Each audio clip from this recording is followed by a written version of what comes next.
আজকে দুপুরের মেনু হলো এখানে আলু ভাতে মেখেছি ঝাল ঝাল করে, কেন আমার জন্মকে ঝাল খেতে ইচ্ছে হচ্ছে খালি। 3টে শুকনো লঙ্কা নিয়েছি এখানে, আর একটু গন্ধরাজ লেবু একটুখানি নিয়েছি।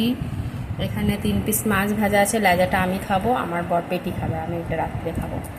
আর এখানে আছে উচ্ছে আলু ভাজা আর বেগুন ভাজা। ওখানে 3টে বেগুন হয়েছে আর উচ্ছেটা অনেকটাই ভাজা হয়েছে। আর এখানে করেছি ঢেঁড়স সেদ্ধ, এটাও মাখা হয়ে গেছে। আর এখানে আছে গতকালের ডিমের চাপ বানিয়েছিলাম, ওই ডিমের চাপের গ্রেভিটা আছে। এটা ঝাল ঝাল খেতে তো হেভি লাগছিলো, এটা খাবো, ওই জন্য এখন গরম ভাতে খেতে ভালো লাগবে। আর এখানে বানিয়েছি মাছের মাথা দিয়ে মুসুর ডাল।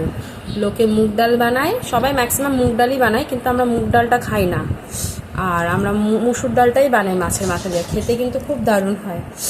যারা খেয়েছে তারা বুঝবে, যারা খায়নি তারা তো বুঝবে না। আর যারা খাওনি তারা অবশ্যই খেয়ে দেখো। আর আমার দুপুরের মেনুটা কেমন লাগলো অবশ্যই কমেন্ট করে জানিও।